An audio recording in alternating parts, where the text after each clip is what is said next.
ദൈവനാമത്തിന് മഹത്വം. പ്രാർത്ഥനാ സമയമായ 9 മണി നേരം. ഭാഗം 2. മത്തായി എഴുതിയ സുവിശേഷം 26 അധ്യായം അതിന്റെ 40-41 വചനങ്ങൾ.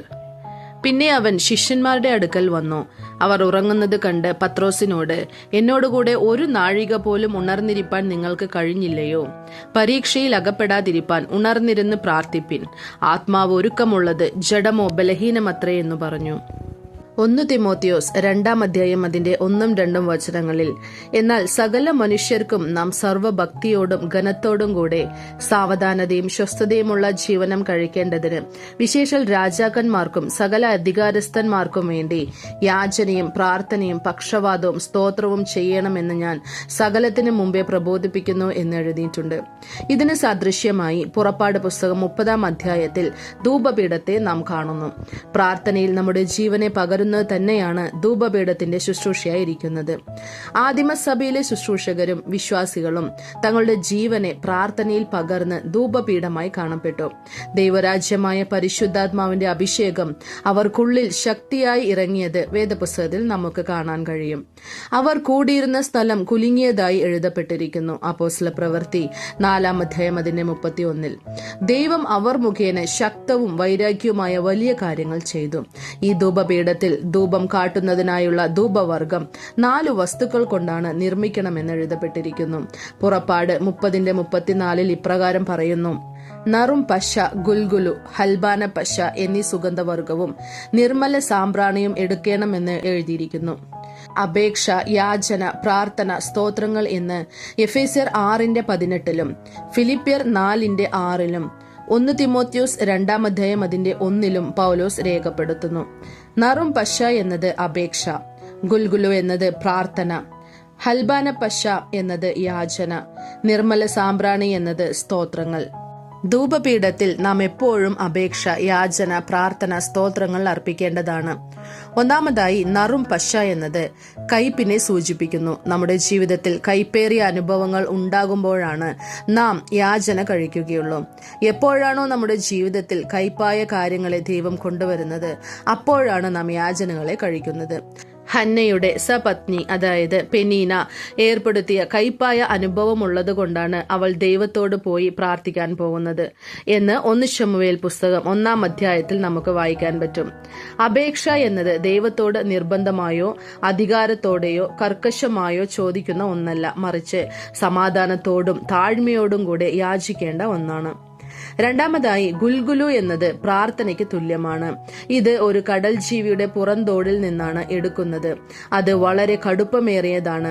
ആ കടുപ്പമേറിയ തോടിനെ തകർത്ത് പൊടിച്ചാണ് ഗുൽഗുലു വേർതിരിച്ചെടുക്കുന്നത്.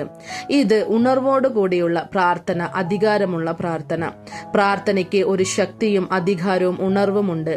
നാം ശക്തിയോടെ പ്രാർത്ഥിക്കണം, ഉണർവോടെ അധികാരത്തോടെ പോരാടി പ്രാർത്ഥിക്കണം. അത് എന്തുകൊണ്ടെന്നാൽ ഗുൽഗുലു ഒരു കഠിനമായ ഒന്നായതുകൊണ്ടാണ്. ഞാൻ പ്രാർത്ഥനയിൽ പോരാടുന്നത് പോലെ എന്ന് പൗലോസ് എഴുതുന്നു. അതുകൊണ്ട് പോരാടി പ്രാർത്ഥിക്കണം. റോമർ 15:32. ശക്തമായി ശബ്ദത്തോടെ പ്രാർത്ഥിക്കണം. എബ്രയർ 5:7. ഇടുപ്പ് തകരുമാറ് പ്രാർത്ഥിക്കണം. യെഹെസ്കേൽ 21:6, യെഹെസ്കേൽ 9:4. പ്രാർത്ഥന ദാനിയേലിനോട് സംബന്ധപ്പെട്ടതാണ്. യാക്കോബും പോരാടി പ്രാർത്ഥിക്കുന്നു.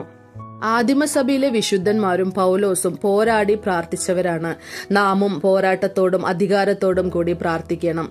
മൂന്നാമതായി, ഹൽബാന പശ എന്നത് യാചന അല്ലെങ്കിൽ മധ്യസ്ഥ പ്രാർത്ഥന. ഇയ്യോബ് തന്റെ സ്നേഹിതന്മാർക്കു വേണ്ടി പ്രാർത്ഥിച്ചപ്പോഴാണ് ദൈവം തന്റെ സ്ഥിതിക്ക് മാറ്റം വരുത്തിയത്. ഹൽബാന പശ സുഗന്ധമുള്ളതായതുകൊണ്ട് അതിന്റെ അരികിൽ ഈച്ചകൾ വരില്ല. ഇത് സംരക്ഷണത്തെ കാണിക്കുന്നു. ഇയ്യോബിന്റെ പ്രാർത്ഥനയാൽ അവന്റെ സ്നേഹിതർ സംരക്ഷിക്കപ്പെട്ടു. ഈ ഹൽബാന പശ എന്ന യാചന മൂല്യമായി നമ്മുടെ ശുശ്രൂഷകൾ സംരക്ഷിക്കപ്പെടുന്നു. അബ്രഹാം ലോത്തിനു വേണ്ടി യാചന ചെയ്തു. മോശെ ഇസ്രയേൽ ജനങ്ങൾക്കായി പ്രാർത്ഥന ചെയ്തു. ശമൂവേൽ ഇസ്രയേൽ ജനങ്ങൾക്കായി പ്രാർത്ഥിക്കുന്നു. യേശു നമുക്കായി പിതാവിന്റെ വലതുഭാഗത്തിൽ പക്ഷവാദം ചെയ്യുന്നു. യേശു ഈ ഭൂമിയിൽ നമുക്കായി പ്രാർത്ഥിച്ചു. ഇപ്പോൾ പിതാവിന്റെ വലതുഭാഗത്തിൽ പക്ഷവാദം ചെയ്യുന്നു. റോമർ 8:34 അവൻ നമുക്ക് വേണ്ടി പക്ഷവാദം കഴിക്കുന്നു. നമ്മൾ മറ്റുള്ളവർക്ക് വേണ്ടി പ്രാർത്ഥിക്കുന്നു. നമ്മളും സംരക്ഷിക്കപ്പെടും, മറ്റുള്ളവരും സംരക്ഷിക്കപ്പെടുന്നു. നാലാമതായി, നിർമ്മല സാമ്പ്രാണി എന്നത് സ്തോത്രത്തിന് സദൃശ്യം. ധൂപവർഗത്തിൽ സാമ്പ്രാണി ചേർക്കുമ്പോൾ പുക ഉയരുന്നു. നന്ദിയുള്ള ഹൃദയത്തോടെ നാം ദൈവത്തിന് നൽകുന്ന സ്തോത്രമാണിത്. നാം എല്ലായ്പ്പോഴും ദൈവത്തെ മഹത്വപ്പെടുത്തി സ്തോത്രങ്ങളെ അർപ്പിക്കണം. ദാവീദിന് എല്ലാ സമയങ്ങളിലും എല്ലാ സ്ഥലങ്ങളിലും കർത്താവിനെ സ്തുതിക്കാൻ കഴിഞ്ഞു. നാമും എപ്പോഴും എല്ലാ കാലഘട്ടത്തിലും നന്ദിയുള്ള ഹൃദയത്തോടെ ദൈവത്തിന് സ്തോത്രം പറയണം. ഹന്നയെ പോലെ യാചന ചെയ്യാം, ദാനിയേലെ പോലെ പ്രാർത്ഥന ചെയ്യാം, ഇയ്യോബിനെ പോലെ യാചന ചെയ്യാം, ദാവീദിനെ പോലെ സ്തോത്രം ചെയ്യാം. പുറപ്പാട് 30-ാം അധ്യായം അതിന്റെ 34-ാം വചനത്തിൽ ഈ 4 ചേരുവകളും തുല്യ ഭാഗങ്ങളായി എടുത്ത് ധൂപവർഗം ഉണ്ടാക്കാൻ ദൈവം മോശയോട് കൽപ്പിക്കുന്നു. പ്രാർത്ഥനാ ശുശ്രൂഷയിൽ പങ്കെടുക്കുന്നവർ ആത്മീക കാര്യങ്ങളെ സമനിലയിലുള്ളവരായിരിക്കണം. അതായത് ഒരു സഹോദരൻ ലൗകിക അനുഗ്രഹങ്ങൾക്കായി ദൈവത്തിന്റെ സന്നിധിയിൽ വരുന്നു. മറ്റൊരു സഹോദരന് ഒരു ശത്രു ഉണ്ട്. അവനെ നശിപ്പിക്കുക എന്നൊരു ഉദ്ദേശത്തോടെയാണ് അവൻ വന്നിരിക്കുന്നത്. മറ്റൊരു സഹോദരൻ സ്വർഗത്തിൽ പോകണമെന്ന ആശയവുമായി വന്നിരിക്കുന്നു. ഇങ്ങനെ വ്യത്യാസമായ ഉദ്ദേശങ്ങളോടെ നാം പ്രാർത്ഥനയിൽ പങ്കെടുക്കരുത്. പ്രാർത്ഥനയിൽ പങ്കെടുക്കുന്നവർ അപ്പോസ്തല ഉപദേശത്തിൽ ഒന്നായിരിക്കുന്നവരായിരിക്കണം. അപ്പോസ്തല ഉപദേശത്തിൽ ഉൾപ്പെടാതെ ആരെയും ഈ പ്രാർത്ഥനയിൽ ഉൾപ്പെടുത്തരുത് എന്നത് മുന്നറിയിപ്പ്.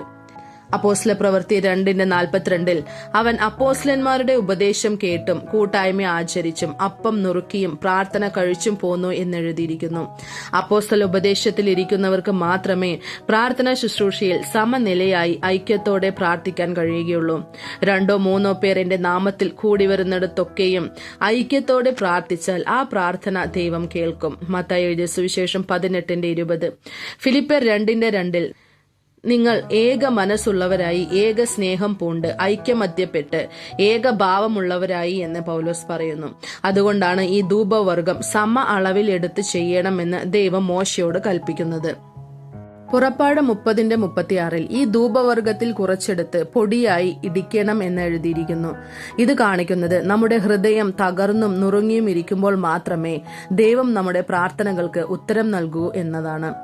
തകർന്നും നുറുങ്ങിയും ഇരിക്കുന്ന ഹൃദയമുള്ളവർക്ക് ദൈവം സമീപസ്ഥനാകുന്നു.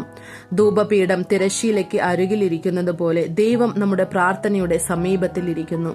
തകർന്നും നുറുങ്ങിയും ഇരിക്കുന്ന ഹൃദയത്തെ ദൈവം തള്ളിക്കളയുകയില്ല.